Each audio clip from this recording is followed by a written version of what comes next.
Bismillahirrahmanirrahim. Assalamualaikum warahmatullahi wabarakatuh. Selamat sore, salam sejahtera bagi kita semuanya. Om Swastiastu, Namo Buddhaya, salam kebajikan. Yang saya hormati Ketua MPR RI, beserta para pimpinan lembaga-lembaga tinggi negara. Yang saya hormati para menteri dan wakil menteri Kabinet Indonesia Maju, Panglima TNI, Kapolri, Duta Besar negara-negara sahabat, Gubernur DKI Jakarta, yang saya hormati Ketua Dewan Pers, Ibu Nini Rahayu, beserta seluruh jajaran pengurus Dewan Pers, yang saya hormati Ketua PWI Pusat, Bapak Henry J.H. Bangun, beserta seluruh jajaran pengurus, seluruh tokoh pers yang hadir, rekan-rekan wartawan, Bapak Ibu hadirin undangan yang berbahagia.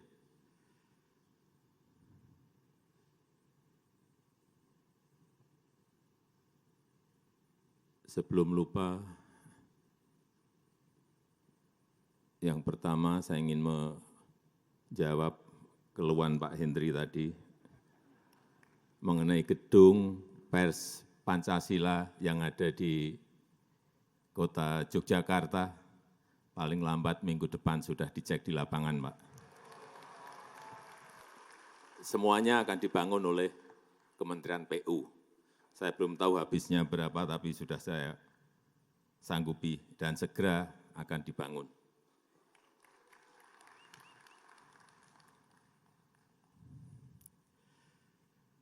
Pertama-tama, atas nama rakyat, atas nama pemerintah, saya menyampaikan selamat Hari Pers Nasional 2024, dan saya juga mengucapkan terima kasih kepada seluruh insan pers yang secara konsisten menemani masyarakat dalam kehidupan berdemokrasi. Saya juga berterima kasih kepada pers yang turut mengawal pemilihan umum 2024 yang baru saja kita jalani. Saya juga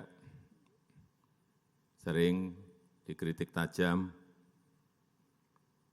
ada gambar wajah saya yang unik-unik, yang aneh-aneh di sampul media, di sampul majalah, di media sosial, dan ramai sekali, aneh-aneh, tapi tidak apa-apa, tidak ada masalah buat saya. Tapi cucu saya ada yang komplain.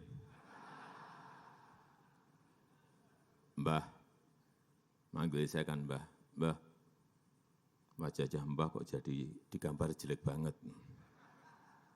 Ya, itulah. Ini bagian dari penghormatan saya atas kebebasan pers, kebebasan berekspresi, dan kebebasan berpendapat. Bapak, Ibu, insan pers sekalian, pemerintah menyadari berbagai tantangan yang dihadapi oleh insan pers di era digital. Oleh karena itu, pers terus berupaya oleh sebab itu, pemerintah terus berupaya untuk mendukung ekosistem pers yang adaptif dengan tetap menghormati kebebasan pers.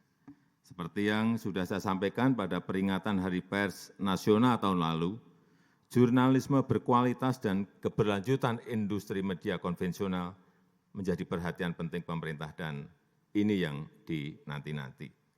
Setelah sekian lama, setelah melalui perdebatan panjang, akhirnya kemarin saya menandatangani Peraturan Presiden tentang tanggung jawab platform digital untuk mendukung jurnalisme berkualitas, atau yang kita kenal sebagai Perpres Publisher Rights. Prosesnya memang sangat panjang, banyak perbedaan pendapat, dan saya tahu ini melelahkan bagi banyak pihak, sulit sekali menemukan titik temu. sebelum menandatangani, saya juga betul-betul mendengarkan aspirasi dari rekan-rekan pers. Aspirasinya tidak benar-benar bulat, ada perbedaan aspirasi antara media konvensional dengan platform digital. Platform digital besar juga beda aspirasi, dan kita harus timbang-timbang terus implikasinya. Dan setelah mulai ada titik kesepahaman, mulai ada titik temu, ditambah lagi dengan Dewan Pers yang mendesak terus, perwakilan perusahaan pers dan perwakilan asosiasi media juga mendorong terus, akhirnya kemarin saya menaikkan Perpres tersebut. Bapak Ibu yang saya hormati, perlu saya ingatkan tentang semangat awal dari Perpres ini. Kita ingin jurnalisme berkualitas, jurnalisme yang jauh dari konten-konten negatif, jurnalisme yang mengedukasi untuk kemajuan Indonesia. Kita juga ingin memastikan keberlanjutan industri media nasional.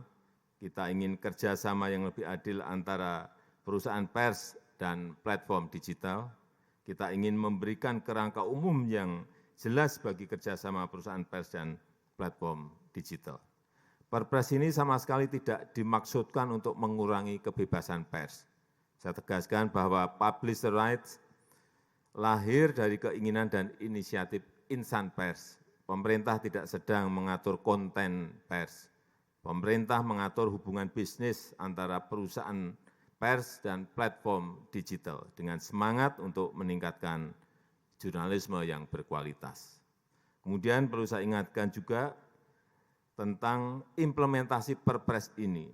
Kita masih harus mengantisipasi risiko-risiko yang mungkin terjadi, terutama selama masa transisi implementasi Perpres ini. Baik itu perihal respon dari platform digital dan respon dari masyarakat pengguna layanan. Terhadap perusahaan pers yang saya tahu sedang menghadapi masa-masa sulit di era platform digital ini, pemerintah juga tidak tinggal diam, pemerintah akan terus mencari solusi dan juga kebijakan afirmatif untuk perusahaan pers di dalam negeri. Saya juga meminta Menkominfo agar memprioritaskan belanja iklan pemerintah untuk perusahaan pers. Ini berkali-kali saya sampaikan, minimal untuk bantalan jangka pendek. Memang ini tidak menyelesaikan masalah secara keseluruhan. Perusahaan pers dan kita semua tetap harus memikirkan bagaimana menghadapi transformasi digital ini. Dan kepada rekan-rekan kreator konten yang kabarnya khawatir terhadap Perpres ini, saya sampaikan bahwa Perpres ini tidak berlaku untuk kreator konten. Silahkan dilanjutkan kerjasama yang selama ini sudah berjalan dengan platform digital. Silahkan lanjut terus, karena memang tidak ada masalah. Bapak Ibu insan pers yang saya banggakan, terakhir saya ingin menitip dua pesan. Pertama, pers harus tetap menjadi salah satu pilar penjaga demokrasi. Pers harus menjadi rumah bersama untuk menjernihkan informasi. Beritakanlah fakta-fakta apa adanya, tapi bukan mengada-ada, bukan asumsi-asumsi, bukan seolah-olah ada. Yang kedua, saya sangat berharap perusahaan pers dapat memikirkan langkah-langkah konkret dan strategis, terus melakukan inovasi agar adaptif dalam merespon perubahan zaman, mampu berdiri tegak secara mandiri di tengah gempuran persaingan global. Saya rasa itu yang ingin saya sampaikan dalam kesempatan yang baik ini. Terima kasih. Wassalamualaikum warahmatullahi wabarakatuh.